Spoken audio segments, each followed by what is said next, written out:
तवज्जो तक जाए अल्लाह अकबर कबीरा बुजुर्गन को वाक़या था बुधन आयो हुजूर जी अम्मा दी फरमाए अम्मड़ आमना का मीर जी अम्मा का नवाब जी अम्मा का कामोरे जी अम्मा तवज्जो तक जाए अम्मड़ आमना नबी पाक मोहम्मद मीर जी अम्मा अल्लाह अकबर कबीरा अम्मा आमना दी फरमाए जे मोहम्मद मुस्तफा मुझे बतन में आया मुझे पेच में आया एडी त रहमत बरकत थी वई इहो भी दवा के किताबन में इंदो आ जनाब अब्दुल मुत्तलिब सैन जी घरवारी जनाब रसूलुल्लाह जी दादी आ जनाब अब्दुल मुत्तलिब के चोंदी पया ए जनाब अब्दुल मुत्तलिब मक्के दी मायूं हथ पकड़े करे मेहना दी दियूं पयान मेहना मिलंदा पयान ताना मिलंदा प्यान जे आमना तमा जी नुआ बेवा थी करे अतर पई इस्तेमाल करे खुशबू पई इस्तेमाल करे तवज्जो तक जाए जनाब अब्दुल मुत्तलिब साईं चोंदो पियो आ औरत औरत दी हेसी थींदी आ तू आमना के समझाए हुजूर जी ॾाढी चोंदी पई आ मां आमना के कहिड़ी मर्तबा घुरायो आ आमना के समझाया जेका खुशबू इस्तेमाल कंदी पई आ अरब जी खुशबू ना है मिस्र जी खुशबू ना है यमन जी खुशबू ना है अजीब किस्म जी खुशबू आ मां कई मर्तबा इरादो कयो आ त आमना के समझाया पर साम्हूं ईंदी आ ॻाल्हाए न सघंदी आ ते पघर निकिरी पवंदो आ रोब कहजो आ इमामुल अंबिया मोहम्मद मुस्तफा सल्लल्लाहु अलैहि वसल्लम जो आ जनाब अब्दुल मुत्तलिब साईं चोंदो पियो आ चलो ठीक आ आमना के मां तो समझाया हुजूर जी अम्मा आमना आई जनाब अब्दुल मुत्तलिब चोंदो पियो आ अम्मा नाराज न थी जाए अम्मा कावड़ न कजाए जनाब अब्दुल मुत्तलिब चोंदो पियो आ अम्मा ये दाम लंदी पया खुशबू इस्तेमाल कंदी पया अतर इस्तेमाल कंदी पया मुझे साईं जी अम्मा दे अखिन में पानी वही आयो चोंदी पया अब्बा रब पियो जाने मां जिंदगी में दुकान ते न वई आ अतर खरीद न कयो आ खुशबू न लगाई आ रोई करे चोंदी पया अब्बा या पेट में अचण वाले बच्चे जी बरकत आ बतन में बच्चे रहण वाले बच्चे जी बरकत आ अम्मा चोंदी पया अब्बा जे करे अगते बी गाल ॿुधाई दी माए चोंदे त आमना मस्तानी आ आमना केड़ी पई गाल करे हुजूर जी अम्मा दी फरमाए चंड पियो मुजी सलामी ने सिज पियो मुजी सलामी ने जेकर मां निंड पई कया उहे औरतूं पखो पयूं हलान जेको तो ॾिठूं न मां ॾिठूं या बरकत कंहिंजी आ इमामुल अंबिया मोहम्मद मुस्तफा जी आ अल्लाह अकबर कबीरा तफसीर अजरे में कोन पियो वञा हुजूर जी अम्मा दी फरमाए जरे मोहम्मद मुस्तफा मुझे बतन को बाहर आया पेट को बाहर आया मुझे अम्मा दी फरमाए मां बच्चो मोहम्मद पंहिंजो पाण ॾिठो त माखों भी दाह निकरी वई वाह जो हसीना वाह जो सुणवा के अल्लाह वाला जीव जुमला चया चो न सुभान अल्लाह रब एहसान फरमायो भला मां भी थोड़ो पगरो कड़ा बुलंद आवाज रब एहसान फरमायो मोहम्मद पाक आयो रब एहसान फरमायो मोहम्मद पाक जायो सब खुशियों मल्हायो ता कुरान बुधायो ता कुरान बुधायो ता ईमान वधायो था ईमान वधायो था ईमान वधायो था ईमान वधायो था बुलंद आवाज़ा हुजूर जी अम्मा दी फरमाए जे बच्चो मोहम्मद मुस्तफा मां पान ॾिठो माखो भी दान करियो ते तेमत कानून आ दस्तूर आ तवज्जो तक जाए मायूं बार खणी विजो जने पान न कंदियो बाल में पैसा टका मिलंदा अल्लाह अकबर कबीरा इहो भी बुजुर्गन को ॿुधंदा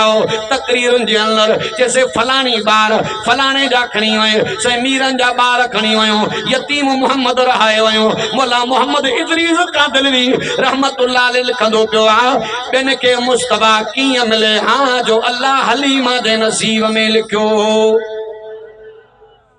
अम्मा हलीमा जने पुछाईंदे अमड़ आमना जे दरवाजे ते सागा जुमला कांधलवी दोहराया आहिनि अम्मा हलीमा इन टेम ते कुछ जुमला चया माई आमना वो बार त ॾेखाए जेके दाइन पसंद न कयो हा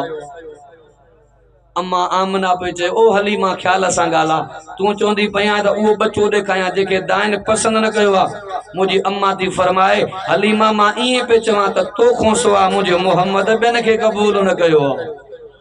बुलंद आवाज़ अम्मा हलीमा थी फरमाए जॾहिं मोहम्मद मुस्तफा के आमना हथन में खणी आई अच्छे रंग जी चादर मोहम्मद जे चेहरे ते लिपे चला अम्मा थी फरमाए चादर लाए करे मोहम्मद जी ज़ारा जो कया मोहम्मद जो दीदार कयो दुख थक लई आओ पांजो पान के चोंदी पया हलीमा वारो कर वक्तन वारो बच्चो लगंदो पियो आ नसीबन वारो बच्चो लगंदो पियो आ अम्मा हलीमा चोंदी पया आमना मां भी चंगन फलन जा बार पालिया एड़ो सुणो मां भी ना ॾिठो इन जे करे तुझी अम्मा मुझी अम्मा मोमिनन जी अम्मा तय्यबा ताहिरा आलिमा आबिदा सागिदा साबिरा शाकिरा सिद्दीका पैगंबर जी रफीका अज़वाज में लईका उम्मत शफीका कायनात में खुश नसीबा मुझे हबीब जी हबीबा अम्मा आयशा सिद्दीका रज़ी अल्लाह ताला अन्हा बुजुर्गन को वाक़ियो ॿुधंदा पंहिंजे घर जे आंगन में बीठी आहे सिन में बीठी आहे मथे जो निहारे सिज भी पंहिंजे मस्ती में आहे सिज भी पंहिंजे जोबन में आहे जवानी में आहे अम्मा आयशा चवंदी पया आसमान तू भी नसीबन वारो आहे तू भी भागन वारो आहे अल्लाह तोखे भी सिज अता फरमायो आहे आयशा के भी अल्लाह हुजूर जे सूरत में सिज अता फरमायो आहे मुंहिंजी अम्मा थी फरमाए जेको तोखे अल्लाह सिजता फरमायो आहे तीअं जो दुनिया जे जान खे रोशन कंदो आहे रात जो लगी वेंदो आहे पर मुंहिंजे महबूब मोहम्मद जे नुबूवत जो सिज उभरियो आहे त लहण जो नालो ई न आहे एॾो असांजो मुस्तफ़ा सोणो आहे चओ न सुभान अल्लाह हज़रत अम्मा बीबी हलीमा थी फरमाए तवज्जो त कजाए जॾहिं मोहम्मद मुस्तफ़ा खे सवारी ते खणी हलिया औरत मर्द जे पोयों हले यो मर्द यो औरत जो शान आहे मर्द औरत जे अॻियों हले यो मर्द जो शान आहे तवज्जो त कजाए जीजल अम्मा हलीमा थी फरमाए जॾहिं मां सवारी ते वेठी आहियां मुड़ुस मुंहिंजो अॻियों आहे पोयों मां वेठी आहियां विच में मोहम्मद रबी आहे उथड़ी कोन पई हले सवारी कोन पई हले सवारी कीअं हले जो काइनात जे रहबर खे पुठी आहे अम्मा हलीमा थी फरमाए मां समझियम तो बच्चो हे निरालो आहे अम्मा थी फरमाए मां पान वटों खणी करे अॻियों मुड़ुस जे हंज में मुस्तफ़ा खे रखियो कारी मोहम्मद हली मुल्तानी रहमतुल्लाह अलैह फरमाईंदा नबी पाक अॻियों आया सवारी ईअं पे हले जे लाहौर जी एक्सप्रेस हलंदी आहे या बरकत कंहिंजी आहे बरकत कंहिंजी आहे जनाब रसूलुल्लाह सल्लल्लाहु अलैहि वसल्लम जी बरकत अल्लाह अकबर कबीरा अम्मा हलीमा थी फरमाए जॾहिं मुस्तफ़ा के खणी करे मालिया दायूं जेके अॻ में निकिरी वियूं उनखे कटु हयूं वेंदी पई तवज्जो त कजाए हिकिड़े बुज़ुर्ग इन ख़्याल खे हिन अंदाज़ में पेश कयो आहे वो चए तो पियो अम्मा हलीमा ईअं पे तकड़ करे जीअं न को का शइ लिकायूं वञे को इन ख़्याल तस्वर खे मां सिटन में जोड़ियो आहे चओ न सुभान अल्लाह शादियूं जो मञंदा आहियूं अब रोज़ बयान तकरीरा ॿुधो पिया मां अव्हां खां पुछां थो हज़रत अम्मा बीबी हलीमा संजन खे घणा साल पालियो मूंखे लॻे थो तव्हां यादि कोन था कयो न भाभी सबक हुआ न हिकिड़ो हालांकि वाक़िया मशहूरु वाक़िया आहिनि असां ॿुधूं रोज़ था बयान माशाअल्लाह माना हेॾो ॿुधोसीं हेॾो निकिरी वियो मकसद मेन जो को मकसद आहे वो अमल आहे समझो था न जेके कुछ कणा दाणा खणी वञो त उहे कुछ सांढियो त सही न